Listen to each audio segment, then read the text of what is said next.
I had Stan Hansen for a tag team partner, but I told him at the last reunion, I think he was more dangerous as my partner as he was as my opponent, because once he takes off his glasses, he can't see. Yeah. And he's throwing chairs and swinging bull ropes and bells. And I'm like this going to the ring. He's like, dude, you're beating the shit out of me before I ever get there and wrestle Inoki. Slow down a little bit. Right. But he was a good guy. He's an honest guy. And the most important thing in this business, if you can be on the road with somebody that's honest and somebody that you can trust, it makes it so much easier. There's guys out there, you got to worry about them stealing shit out of your bag, or, who's going to go downstairs and get drunk and, mess up the bar. And the next day, all the boys got to go someplace else because this guy was an a-hole, Right. I never went for that. I always wanted to have fun, but. Early memories of Bruiser Brody. The first night I was in Puerto Rico, well, his first night that he was in Puerto Rico, I was already pretty well established there at the time. He came in and he took off through the crowd, like his style was, and I turned around and I said, that guy's going to get killed here. I'll never forget saying that. Wow. It happened. Yeah. What are your thoughts about that? Because you worked down there a little bit. I was lucky. Basically, I quit a week before that happened. I had wrestled Invader #2 or Jose Gonzalez, whichever he was working at. I probably wrestled him down there 20 times, and he beat me every time. And I'm fine with that. Well, they're trying to build up to this big show, and he wants to beat me on TV. And I'm like, I'm Brody's manager. It doesn't make any sense to take the heat off of me. Right. Just don't even let me work. Just let me go out to the ring with him. And he's like, you're not going to do it? I'm like, no. And then the referee come over and said, you're fired. Did you talk to anybody in the office at all, or you just pretty much... He was the office. Okay. Him and Carlos. Carlos is going to back him up. Right. Was it Victor Javica or... Well, Victor Javica was just a fucking money guy, He had no say. I mean, Christ, he had himself on top and didn't know how to fucking work. What does that tell you? Yeah, you actually worked him a bunch of times. Oh, my God. I'd rather have the gal. Bad? Yes, terrible. Couldn't work? No. Couldn't work. He knocked me the fuck out one time just in the turnbuckle. And he goes, I knock you down, I pick you up. He was a nice guy. Okay, very nice guy. Just didn't know how to work, had no business in the fucking ring. No, you got down there through Gino, you and part of the company. Right. Okay. I guess your initial impressions of the territory, what did you like about Puerto Rico? I mean, the weather. Yeah. The weather. I mean, you get off the plane and the sun is shining. Yeah, what else is there? My condo's on the beach. And Isla Verde, or? Yeah, right in Isla Verde. Yeah. And I went down there, and I had a friend down there, Bill Howard. I don't know if you're familiar with him or not. Howard Newell, Radamais Remus. Anyway, we're still friends to this day. Well, we had wrestled together in Charlotte, and he had a place there. He's like, yeah, come on down, and you can stay with me till you find out a place, or find a place to stay. And Angelo Paffa was staying within a hotel or two, and the beach was right there. Well, I had some syringes, and I filled up a dozen oranges with vodka. Okay, right. Put them on ice and took them out to the beach. Well, Angelo never drank, and neither did his wife. And there's nothing wrong with that, but they're like, can we have an orange? I'm like, Angelo, I injected him with vodka. And he's like, oh, yeah, right. I'm like, no, I really did. And he looked at him, and he didn't believe me. Like, help yourself. Half hour later, she was shit-faced. Awesome. I know. It was great. What are your memories of Carlos Colon? Was he a good guy to do business with? Easy to work with? When you're drawing on money, and he's all right.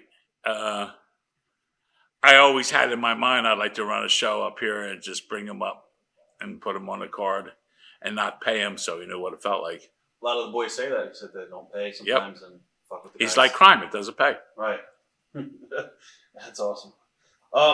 Now from there, I want to backtrack because you did go up to Canada, I believe, way before that for Stu Hart. Right. What are your early memories of that little territory? Well, just even breaking into business before I ever worked the territory, I heard all the boys talking about Stu Hart because, like I said, everybody lived around here. Right. And it's like, I got to meet this fucking guy someday. It was like one of my goals, not even to work the territory. I just wanted to meet Stu Hart.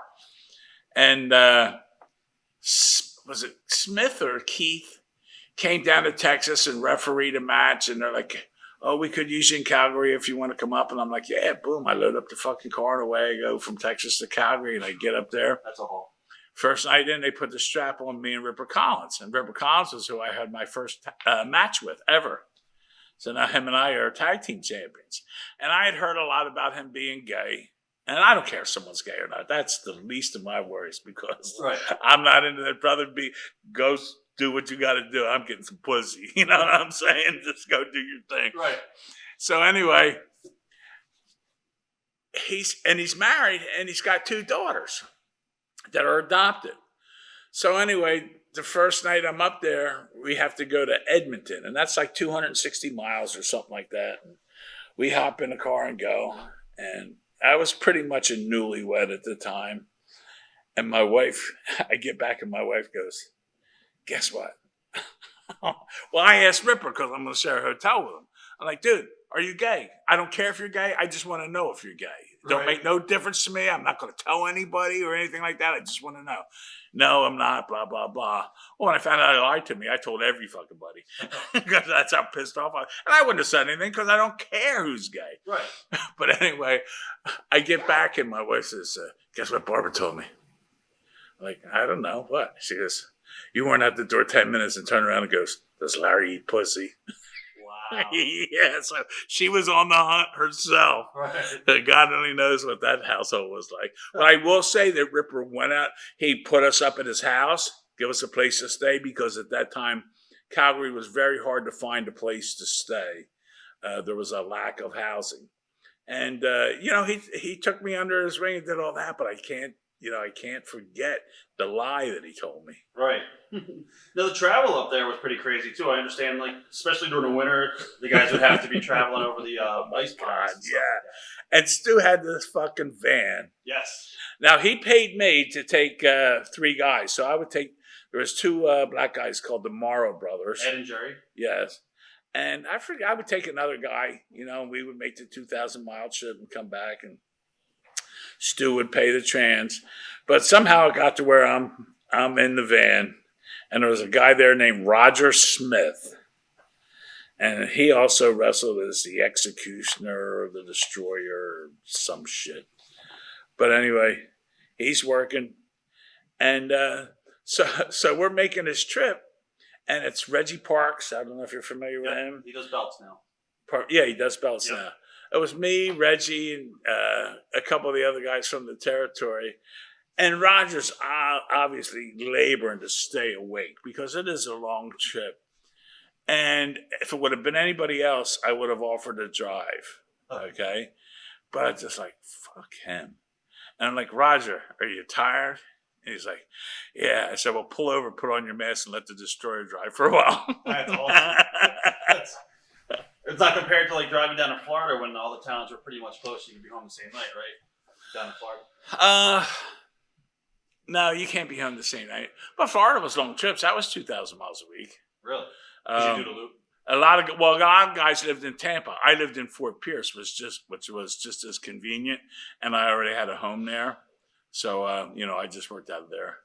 The only tough part was Tuesdays was Tampa television, and that night you either worked in Tampa or you worked in Miami. Okay. For Stampede, for Stu Hart, did you ever witness him stretch anybody? No, and he wouldn't even take me to the dungeon, and I don't know why, because I wanted to see it, but I wasn't going to push it just because I didn't want to go get my ass kicked. Yeah, I was going to ask you if you went to the dungeon. Yeah, no, and I wanted to try them, and we're in the locker room. And Stan, Stu was a weird guy. And like I said, I like Stu. I went to the dungeon, actually. Oh, did you? When I did the Bret Hart interview up there, and he took us down there. Okay. Yes. So anyway, I never got to go to the dungeon, but Stu's sitting in the locker room, and he's got a cup of coffee. And I just got out of the shower, and I'm getting dried off, and I'm not even thinking about it being there. And he's like checking my crotch out, and he goes, God, does it drink? So I stuck my pecker in his coffee, and he goes, ah! And takes a drink out of it. Wow. He was just like an off-the-wall fucking dude, which is what I loved about him. I mean, Stu was just like... Crazy man. Yeah, you couldn't count on him to be normal. You could not count on him to be normal. Do you remember a young Bret Hart at the time? No. No, okay. Nope. Okay. What was his wife like? Stu's wife, Helen? Yeah. I never really met her. The closest I ever got to the house, they had this beautiful home up on the hill. Yeah. And with these two huge picture windows. But they were so dirty you couldn't see in the house or you couldn't see out of the house. Yeah. I mean, they love cats too. Yeah, oh my God.